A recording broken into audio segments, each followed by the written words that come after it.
name is Katharina. I'm the partner of Nicky Sass, and together with him we run Nikolaihof Winery.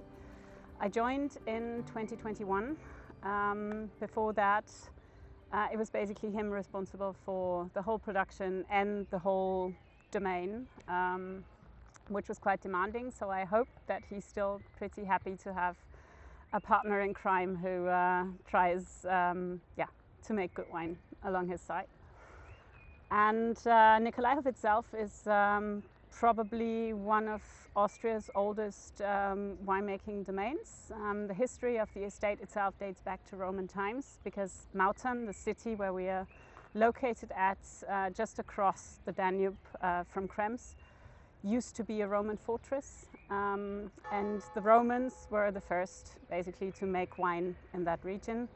Nikolaihof has been handed down over the centuries through various, let's say, parts of the Roman Catholic Church until the late 1800s, when it was secularized, and there was one family who bought the estate before the Sass family did. And I guess it's since the late 1800s that it's in the hands of the Sass family. So Nicky and I are basically the fourth generation of the Sass family to run the winery. Since 1971, my mother-in-law joined Nicky's dad at the winery, and that's also the point when we started to work biodynamically. So according to the principles of biodynamic agriculture, let's say the basics run by Rudolf Steiner, which is quite a huge asset, to be honest, because to work with soils and also vineyards who've been worked like this for more than 50 years is a huge privilege.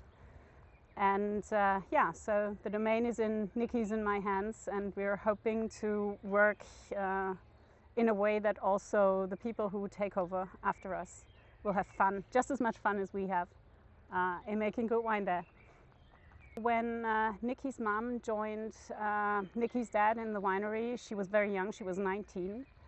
And she comes originally from a winery, but there was no connection to biodynamic agriculture at that point.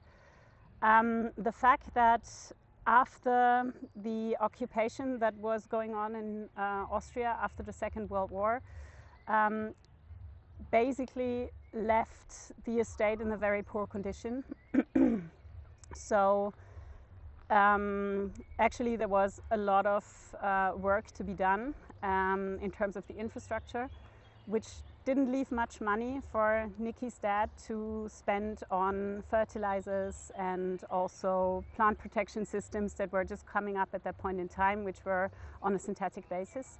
That's why actually he started to work organic, which was not a certified organic way at that point in time, but it was a way that worked for him in terms of financial resources. And when Nicky's mom joined the winery, she was actually introduced to biodynamics by a friend of the Sass family. This was an anthroposophic doctor for children who was very much into the philosophy, and she taught Nicky's mom actually everything she needed to know in terms of biodynamic agriculture. And the first trials were happening in the early 1970s when they produced the preparations themselves and stuff like that. By now it is much more organized and much more elaborated, because we work with other agriculturers out of the region. It's like more than 100, and we produce the biodynamic preparations, let's say, in this working group. But at that point in time, I think it was a very hard decision to go down that way. But Nicky's dad and obviously his mom saw very soon that this was actually a very good approach in terms of the health of their vines and the vineyards and also their soils. And that's why they stuck to it. At a point in time where it was not sexy and not let's say, a good thing to do, because everybody thought that they were kind of a little bit out of their minds to do that. And I think they also faced quite a lot of criticism, but that's what makes me even prouder to take on their heritage right now, because they fought quite a bit to bring the winery to the point where it is at right now.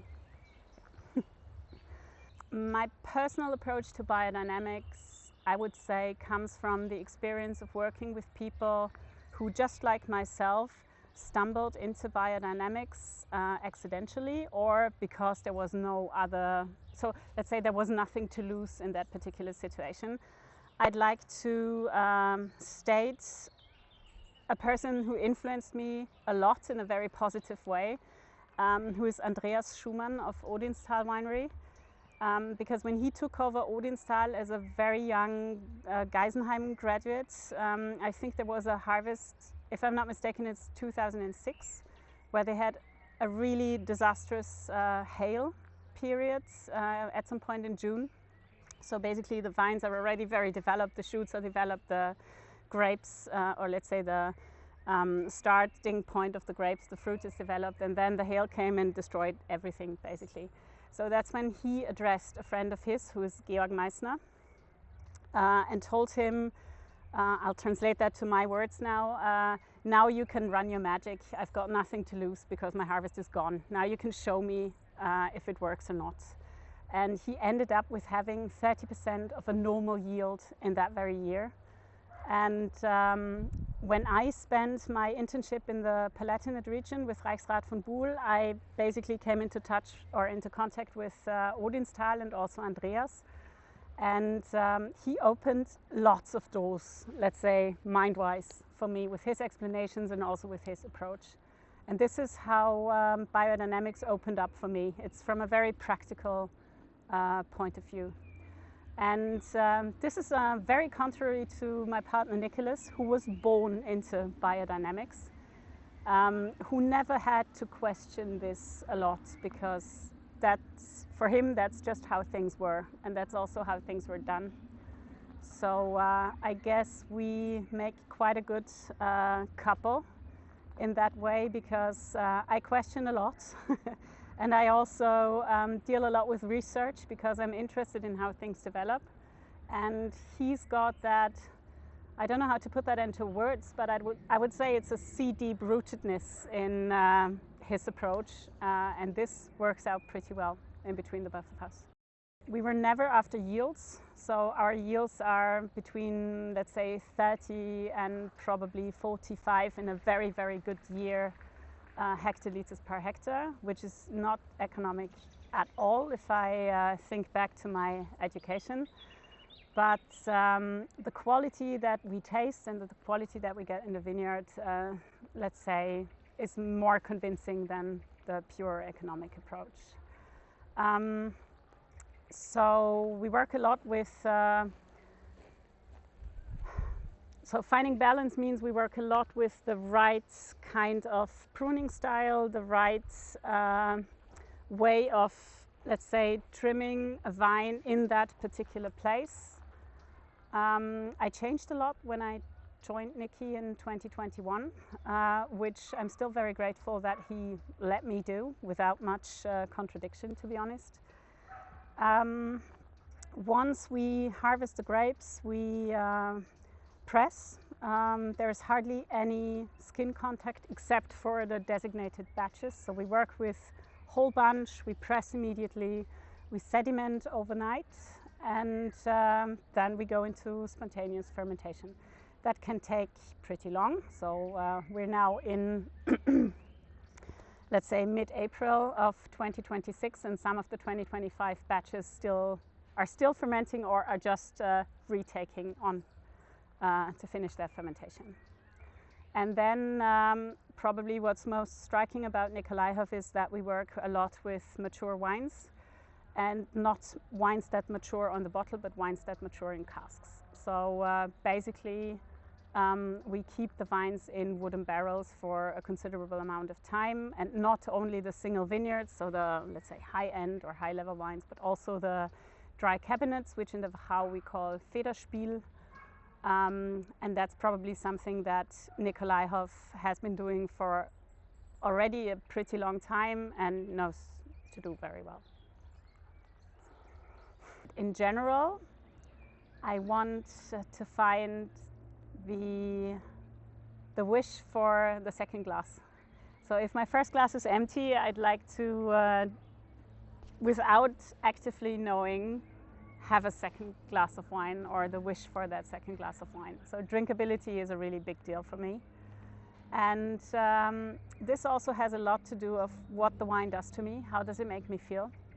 That relates again to what type of day am I having. So do I want to be lifted up, or do I want to be calmed down? Everything's possible. But I want to see this effect, and this to me is a sign that the wine is still alive. If it doesn't have an effect on me, or if the effect is only, let's say, heavy, this is a sign that, for me personally, that wine doesn't carry any or not much life anymore. And that usually implies that I don't want a second glass. And if I have a really good day, I like let's say I like when the wine asks me some questions. It challenges me in a way, yeah.